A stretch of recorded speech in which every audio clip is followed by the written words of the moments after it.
दिल्ली में एक ब्लास्ट होता है। इस ब्लास्ट के पीछे क्या पाकिस्तान की साजिश थी या किसी आतंकवादी संगठन की?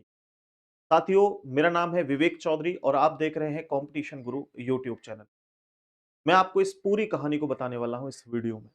आप जानते हैं कि दिल्ली में लाल किले के पास एक कार में ब्लास्ट होता है। इस ब्लास्ट में करीब 12 लोगों की जान चली जाती है और 20 से भी अधिक लोग गंभीर रूप से घायल हो जाते हैं।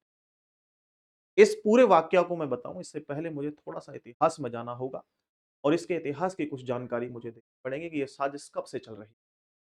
साथियों, मैं कुछ पिछले सप्ताह की बात करता हूं तो कश्मीर घाटी में मसूद अजहर के आतंकवादी संगठन जैश ए मोहम्मद के कुछ पोस्टर लगे हुए थे। ये पुलिस ने देखे और पुलिस ने जांच करना शुरू कर दिया कि ये पोस्टर किसने लगवाए हैं। चलिए मैं इस जांच को आगे बढ़ाऊं उससे पहले मैं बताता हूं कि ये जो जैश ए मोहम्मद का सरगना है, डॉक्टर मसूद अजहर, ये कौन है? आप यहाँ फोटो में देख सकते हैं। मसूद अजहर है।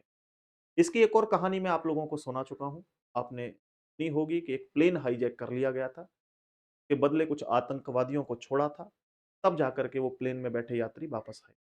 ये पूरी कहानी मैं आपको सुना और इसने और भी बहुत सारी आतंकवादी गतिविधियों को इसने किया है। तो इसी का एक ऑर्गेनाइजेशन जैसा मैंने बताया जैश ए मोहम्मद, उसके पोस्टर कश्मीर घाटी में लगे हुए थे। पुलिस ने जांच की तो पता चला कि इसमें एक व्यक्ति शामिल है जो कि एक डॉक्टर है। का नाम था डॉक्टर मुजम्मिल।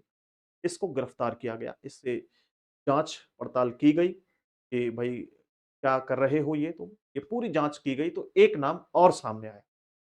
वो था डॉक्टर आदिल अहमद। मैंने ये फोटो सब लगाए हुए हैं, आप देख सकते हैं। ये डॉक्टर मुजम्मिल है जो कि पहली बार पकड़ा गया था, इसी ने पोस्टर लगवाए थे कश्मीर घाटी में। उसके बाद इसको पकड़ा गया डॉक्टर आदिल अहमद को। ये भी जैश ए मोहम्मद के लिए काम कर रहा है। दोनों से पूछताछ हुई। पूछताछ को आगे बढ़ाया गया तो पता लगा कि ये डॉक्टर मुजम्मिल है, ये फरीदाबाद में एक यूनिवर्सिटी है, उस यूनिवर्सिटी में पढ़ाता है, प्रोफेसर है। तो पुलिस ने जम्मू कश्मीर पुलिस फरीदाबाद आती है और फरीदाबाद की पुलिस को साथ लेकर के इसके यूनिवर्सिटी पर पहुंचती है जहां ये पढ़ाता था। वहां से पता चलता है कि ये यहीं पड़ोस में किराए पर रहता है। तो पुलिस इसके किराए पर जो रह रहा था उस घर पे पहुंचती है और उस घर पे छापा मारती है। ये बात है 9 नवंबर की, यानी इसी 9 तारीख की। 9 तारीख को वहां से करीब इसके घर से 350 किलो विस्फोटक मिलता है। में अमोनिया नाइट्रेट था, डेटोनेटर थे और एक नीचे गाड़ी खड़ी हुई थी इसके निचली मंजिल पर, क्योंकि ये सेकंड फ्लोर पर था। निचली मंजिल पर एक लाल कलर की गाड़ी खड़ी हुई थी, जिस गाड़ी में एक राइफल मिलती है। उस गाड़ी की जांच की गई तो पता चला कि वो गाड़ी जो है वो डॉक्टर शाहीन के नाम से। डॉक्टर शाहीन भी फरार हो गई थी, वो भी पकड़ा नहीं गया। इसके बाद में साथियों जब ये जांच पड़ताल आगे बढ़ती है, धीरे-धीरे जांच और आगे बढ़ती है तो एक नाम और सामने आता है। वो नाम था एक मौलाना का। मैं आपको मौलाना का फोटो दिखाता हूँ, ये मौलाना है, डॉक्टर मोहिउद्दीन। इसको भी इस जांच में शामिल कर लिया जाता है। ये फरीदाबाद से करीब 4 किलोमीटर दूर एक गाँव में रहता था। इसके घर पे जाकर के छापेमारी होती है पुलिस के द्वारा, तो वहां से करीब 2500 किलो विस्फोटक प्राप्त होता है। मैंने बताया आपको सबसे पहले, क्योंकि ये व्यक्ति था, इससे पहले डॉक्टर मुजम्मिल, इसके घर से केवल 350 किलो विस्फोटक प्राप्त हुआ था। और इसके बाद में जो मौलाना पकड़ा गया, मौलाना के घर से करीब 2500 किलो विस्फोटक। ये 2500 किलो विस्फोटक नाम सुनने में बहुत छोटा हो सकता है, लेकिन ये बहुत बड़ा अमाउंट है। अगर इसको विस्फोट किया जाए तो एक बहुत बड़ा जो है गंभीर धमाका हो सकता है। ये सब अमोनियम नाइट्रेट डेटोनेटर इसके घर से प्राप्त होते हैं। मौलाना को जब पकड़ा जाता है तो एक नाम और सामने आता है, क्योंकि धीरे-धीरे कड़ियाँ बनती चली जा रही। ये नाम था डॉक्टर उमर मोहम्मद। मैं आपको डॉक्टर उमर मोहम्मद का भी फ़ोटो दिखाता हूँ। डॉक्टर उमर मोहम्मद का फ़ोटो शायद इसमें, चलिए मैं आपको अलग से लगा के दिखा दूँगा बाद में। तो मौलाना उमर मोहम्मद का आपने फ़ोटो वैसे भी देख लिया होगा, यहाँ है नहीं पीडी। ये वही व्यक्ति है जिसने ये धमाका, डॉक्टर उमर मोहम्मद, क्योंकि ये फरार था, ये मिला नहीं था पुलिस। अब 9 तारीख के बाद अगला दिन होता है 10 नवंबर, सुबह 8 बजकर 13 मिनट पर एक टोल प्लाज़ा पर आई-20 कार दिखाई देती है। मैं ये भी आपको दिखा देता हूँ।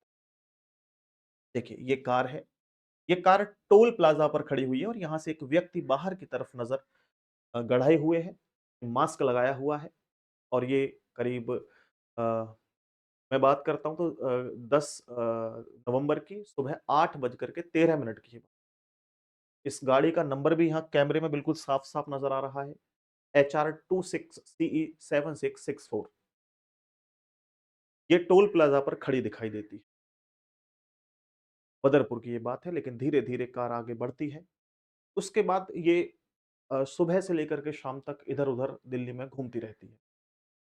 एक बार फिर से ये कैमरे में कैद होती है, 3 बजकर 20 मिनट, शाम की बात है।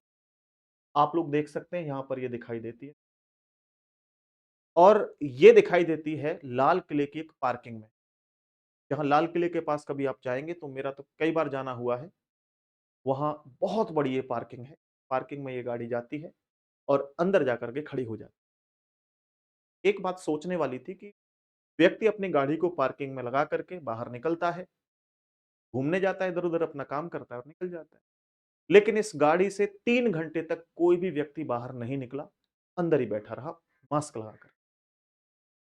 जब एंट्री हुई थी 3 बजकर 20 मिनट का समय था, लेकिन शाम को 6 बजकर 23 मिनट पर ये वहां से बाहर निकल, उस पार्किंग से बाहर निकल, 6 बजकर 23 मिनट पर और बाहर निकल करके गाड़ी को धीरे-धीरे, धीरे-धीरे लाल किले की तरफ जा रहा था, कश्मीरी गेट मेट्रो स्टेशन की तरफ, गेट नंबर 1 की तरफ। मैं आपको दिखाता हूँ। ये धीरे-धीरे, धीरे गाड़ी आगे यहाँ इधर की तरफ थोड़ा-सा आगे चल के देखेंगे हम, तो यहाँ एक मेट्रो स्टेशन है, जिसका नाम है कश्मीरी गेट और ये बड़ा रश भरा माहौल होता है यहाँ, बहुत भीड़ होती है। इतना ट्रैफिक होता है कि व्यक्ति अगर गाड़ी को निकालना चाहे, तो बहुत धीरे-धीरे, धीरे-धीरे, धीरे-धीरे 6 बज के 23 मिनट पे ये वहाँ से निकला था, तो करीब 15 मिनट ये गाड़ी को धीरे-धीरे, धीरे-धीरे घुमाता रहता और समय आता है 6 बज कर के 38 मिनट, शाम के समय 6 बज के 38 मिनट। इस गाड़ी में एक बहुत ही भयानक, बहुत ही भयंकर एक धमाका होता है। ये धमाका i20 कार में हुआ था, जो कि पिछले हिस्से में। इस धमाके में मैंने आपको बताया करीब 12 लोगों की जान और 20 से भी अधिक लोग गंभीर रूप से घायल हुए। अगर आप उस मंजर को देखेंगे, मैंने इस वीडियो में जो आप देख रहे हैं, इसमें मैंने फुटेज को नहीं लगाया है। अगर आपको आपके सामने उस फुटेज को मैं लगाता, तो आपका मन बहुत दुखी हो जाता। क्योंकि साथियों जो माहौल था, मैंने उन वीडियोज़ को देखा क्योंकि मैं पिछले 2 दिन से बस इसी पे काम कर रहा हूँ और मैंने बहुत सारी वीडियोज़ देखी और देख कर के आँखों में तो आँसू आए ही, बहुत दुखी भी हुआ सा।